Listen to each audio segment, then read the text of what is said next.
funcionarios políticos, demuestra una mayoría para ellos, entonces se puede decir, como podemos decir aquí en Misiones, y también se puede decir con respecto al Consejo de la Magistratura de la Nación, que la experiencia es un fracaso. Esa podría ser la conclusión, insisto, no solamente en respecto al Consejo de la Magistratura de la provincia, sino al Consejo de la Magistratura de la Nación. Me permite decir dos palabras con respecto a los otros dos temas. La estructura del Poder Judicial, y esto puede causar sorpresa lo que voy a decir aquí, es más o menos igual que la que existía en febrero de 1970, cuando esta persona, con 23 años de edad, juraba como abogado en esta provincia. En esa oportunidad existían, cuando yo llegué aquí, 4 juzgados civiles y comerciales, con 2 secretarías cada uno.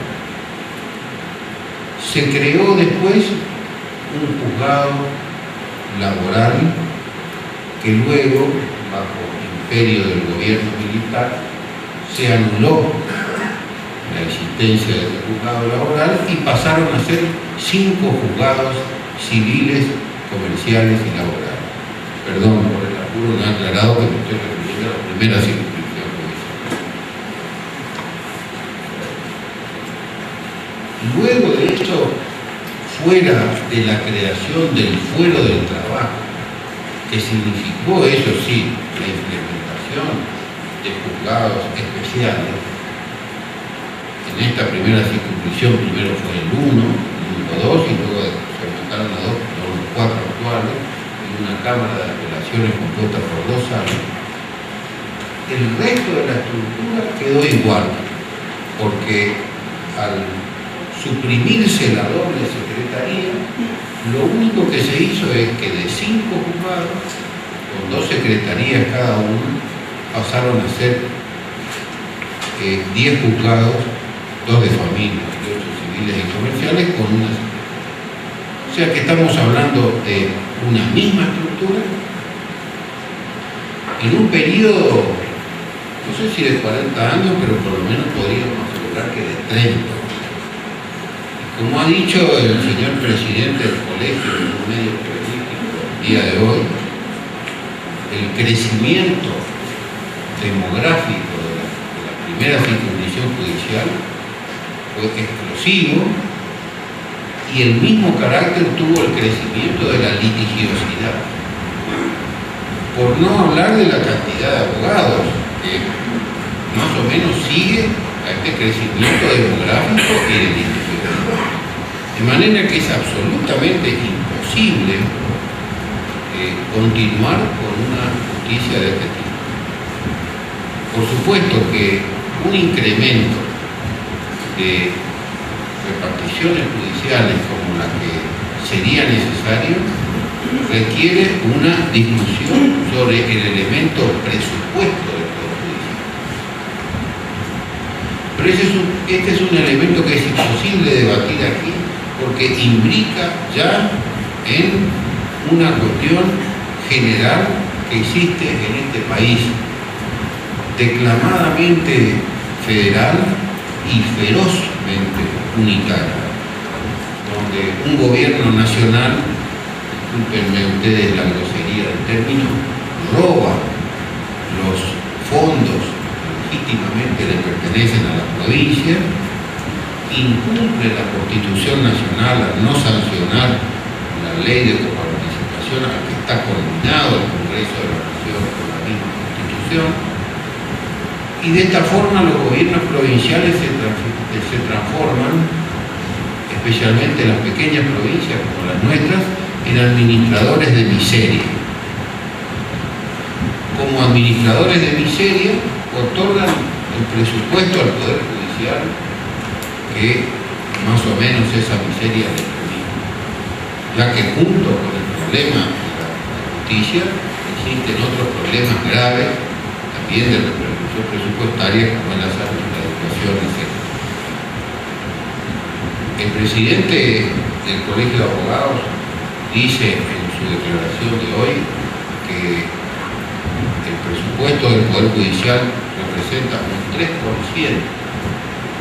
del presupuesto general de la provincia, que sería deseable que se incorpore por lo menos a lo que se lleva al 4 o al 5%. A mí me parecería que eso sería absolutamente insuficiente, y si nosotros quisiéramos resolver presupuestariamente esta cuestión, tendríamos que comenzar por una refundación del federalismo en la República Argentina y establecer, y con esto no quiero incursionar en temas políticos, de que exista una república auténticamente federal y que las provincias reciban la coparticipación que les corresponde.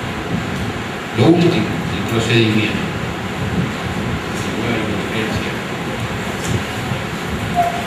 En materia de procedimiento ha habido un tema bisagra en el año 1986 que cambió radicalmente el trámite de la justicia de la provincia, y fue el dictado de la ley 2335, creo que dije bien, 1986, que introduce el trámite de recurso extraordinario local. Este recurso extraordinario local produjo, a pesar de que son innumerables los fallos del Superior Tribunal de Justicia que repiten de que no se trata de una tercera instancia ordinaria, lo cual es una verdad a media, porque no es una tercera instancia ordinaria en cuanto al tratamiento de los temas y hasta cierto límite, pero en la duración de los procesos es una tercera instancia ordinaria. A partir de quienes han compartido conmigo el ejercicio de la profesión hasta el año 1986, muchos de ellos aquí presentes recordarán de que hasta ese momento los juicios se agotaban en la segunda instancia. A partir de ese momento tuvimos como este trámite del proceso de recurso extraordinario implica la concesión del recurso, que aquí se denomina admisibilidad formal ya por el propio Superior Tribunal, la elevación de la causa con efecto suspensivo a el tratamiento del plenario del Superior Tribunal de sus 9 miembros, lo que significa en algunos casos el alongamiento del proceso como mínimo en 2 años. Y digo como mínimo porque se han dado casos de 10 años de demora en el trámite de un recurso extraordinario local. Esto produjo no solamente el alargamiento de los procesos, sino la concentración en un puño de la jurisprudencia por parte del Superior Tribunal de Justicia. Por supuesto que el famoso control de constitucionalidad, que es una de las funciones esenciales del Poder Judicial, que ha venido a quedar concentrado en el Superior Tribunal de Justicia por vía de este recurso, es hoy en la provincia prácticamente inexistente. Por eso es que, estimados amigos, yo, cuando tenemos que hablar de la justicia que queremos, o sea, veamos la posibilidad, y con esto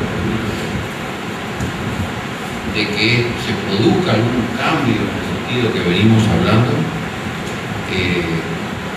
me siento pesimista. He tenido bastante carga de conciencia por ser pesimista, pero últimamente me he reivindicado un poco porque uno de mis íconos literarios, el escritor portugués José Saramago, que se declaró un pesimista redomado, medio que me justificó. Me dijo, el pesimista en realidad es porque tiene apego a ciertos valores que no quiere abandonar y de alguna manera es una especie de resistencia. Pero, ustedes saben que los abogados tenemos siempre un pero, la comisión directiva del colegio, tan amable y cuya gestión reconozco públicamente en este momento, no quiero olvidarme de eso, nos ha pedido a los panelistas que nosotros proporcionemos alguna idea de mejoramiento. Bueno, en este difícil cometido, yo quisiera dejar aquí mi idea de que esto mejore. A mí me parece que el grado de deterioro institucional, no solamente de la Administración de Justicia, sino de todas las instituciones de la provincia y del país, han llegado a una situación tal de que solamente es posible abrigar esperanzas de un cambio a partir de los hechos fundamentales y básicos de la democracia, o sea, concretamente las elecciones. Solamente a partir de que se produzca o podamos lograr, que luchamos muchos, el voto responsable, puede abrigarse alguna posibilidad de que se modifique la justicia. Pero para que ese voto responsable tenga una influencia, es necesario que el pueblo conozca la problemática de la justicia. El pueblo no conoce lo que es la justicia. Voy a intentar aquí otra metáfora final. La justicia es medio como el dengue. No conozco ni me interesa hasta que me toca a mí o a mi familia. Cuando me toca a mí o a mi familia, entonces salgo a la calle profiriendo alaridos desesperados y tratando de llamar la atención. Mientras esto no continúe, a mi criterio no es posible revertir esta situación de la justicia en la cual estamos inmersos. Es necesario concientizar a la población sobre la importancia y la crisis en que se encuentra la justicia.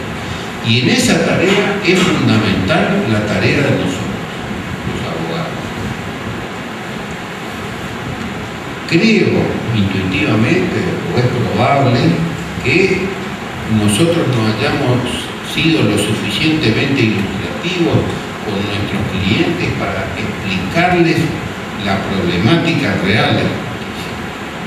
Pero debemos bregar para que este problema de la justicia se conozca, la población haga carne la deficiencia y la necesidad de cambio en la justicia, y a partir de ese momento en las elecciones voten por aquellos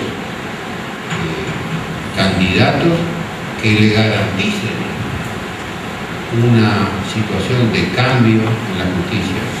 Pero pongo énfasis en este verbo, garantizar, porque el tópico de justicia independiente y eficiente es una especie de regla que integra el vademecum del discurso de los dirigentes políticos, que por supuesto es lo primero que se olvidan si son electos.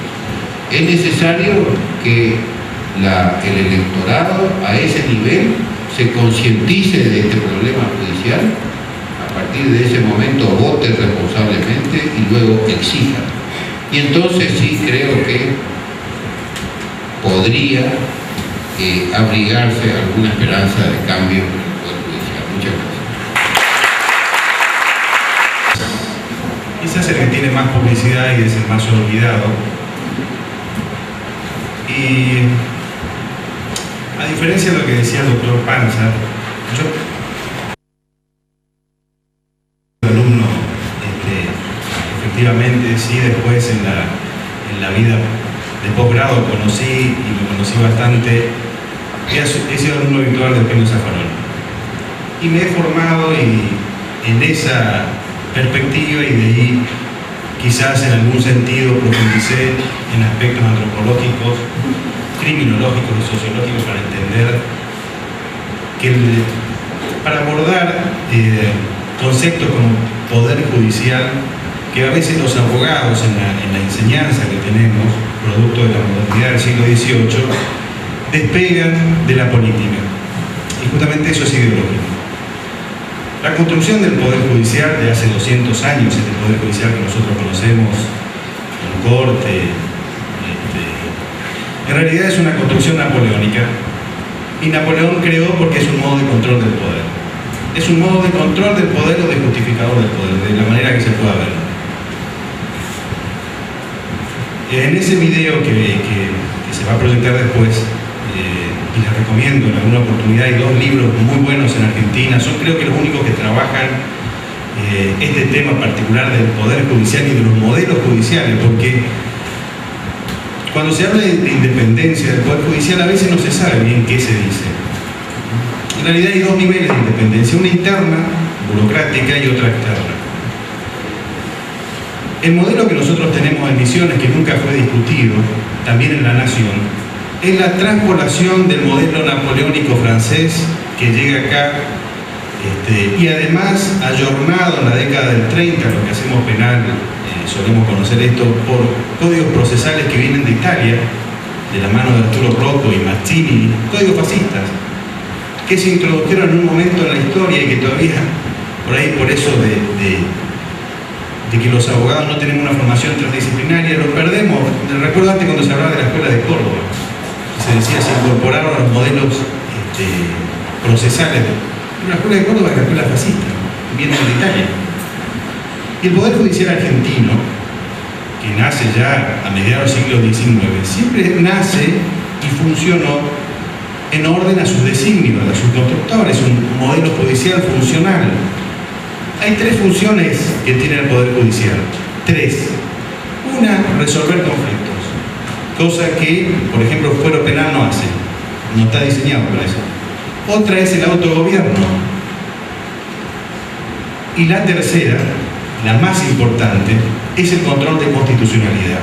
Y cuando los abogados hablan de control de constitucionalidad, por ahí suena con esta deformación profesional de decir control de constitucionalidad. Es control del poder. La función del Poder Judicial es control del poder. Básicamente eso. Bajo el paraguas discursivo que se le quiera introducir, pero es control del poder. Se dice generalmente en teoría que los poderes políticos usan del poder, del sistema, y la función del Poder Judicial es la conservación del sistema. Luego de la posguerra, de la Segunda Guerra Mundial, nosotros tenemos una tradición, Argentina tiene una tradición bastante extraña en la construcción, en general Latinoamérica, de sus modelos judiciales. Tenemos un sistema constitucional copiado de Estados Unidos, un código civil napoleónico, continental, un código penal que su origen es el imperio, es el reino de Baviera alemán, que fue mal traducido encima en la década, en el siglo XIX por un francés, que después se reformó, porque antes es el último código, por ejemplo, que entra en vigencia ya con Irigoyen, con los radicales, en 1922, porque en los primeros 50 años el control de las clases peligrosas se hacía vía policial a través de los jueces de paz. Cuando se empiezan a instaurar la legislación federal, la ley 48 y demás, está vinculado siempre a un momento económico y de construcción del Estado. Hay 3 modelos judiciales, que eso lo van a ver. Uno es el napoleónico, otro es el técnico, que tiene Brasil, que tenían los alemanes, y que tienen todavía los alemanes. Y el tercer modelo, que algún día habría que discutir, es el contemporáneo, donde la visión del aparato judicial, la visión del juez cambia totalmente. Yo les decía que Misiones, los conceptos de la magistratura nacen, creo que en Italia, allá por 1907.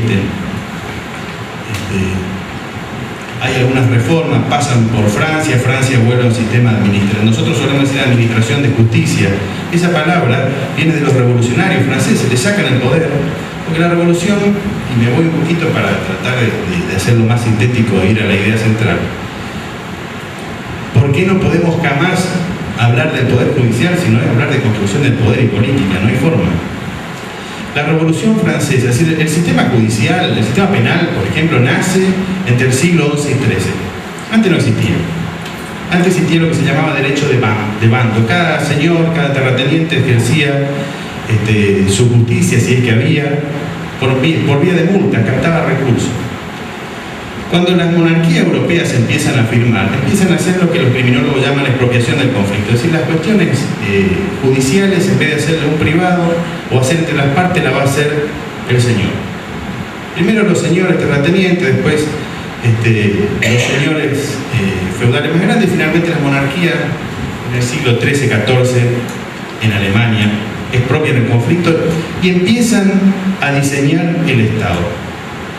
El Estado se terminará por diseñar en el siglo XIX, con el Imperio Alemán. Sí, el Poder Judicial siempre fue parte de la construcción del Estado. Y cuando se habla de parte de la construcción del Estado, es parte del control y justificación del poder, con diferentes discursos. Los revolucionarios franceses, es decir, siempre hubo, nosotros hablamos por ejemplo del habeas corpus, sí, pero nunca nos planteamos qué pasó en el siglo XIII cuando apareció el habeas corpus. El habeas corpus aparece por una pelea entre la corona y los señores feudales, le ponen un límite en las cuestiones impositivas. Entonces hay un límite a un poder centralizador. La Revolución Francesa, además de los problemas económicos que tenía Francia, parte y se produce, y lo primero que hace Robespierre, que además era abogado, los jacobinos, es observar que Luis XVI no solamente cae porque Francia no tenía plata, sino además porque no tenía poder, porque los decretos reales que se dictaban eran aplicados por lo que ellos denominaban parlamentos, que eran los cargos judiciales, se vendían. Generalmente eran nobles que antes fueron caballeros, y había toda una clase en el siglo XVI llamada nobleza togada, que eran los caballeros de espada que dejaron y se volvieron abogados. Esto lo conocen bien los italianos. Y la Iglesia, que fue la que nos transmitió la herencia inquisitiva y los códigos y demás. Pero cuando los revolucionarios franceses construyen, cae la monarquía, lo primero que hacen es observan al Poder Judicial. Robespierre, siendo abogado, quiso eliminar la profesión de abogado. Porque él decía, primero decía que la ley debía ser tan clara que no había que interpretar. De manera que la ley que se dicta se aplica. Y los abogados tenían algo que es muy peligroso: interpretan. Napoleón, cuando cae la Primera República, hace dos cosas. Y dijo una cosa cuando dentro de la comisión, creo que en 1807, que redacta el Código Civil, es decir, toma la idea romana de los códigos, dijo: yo voy a pasar a la historia, además de militar, por hacer esto.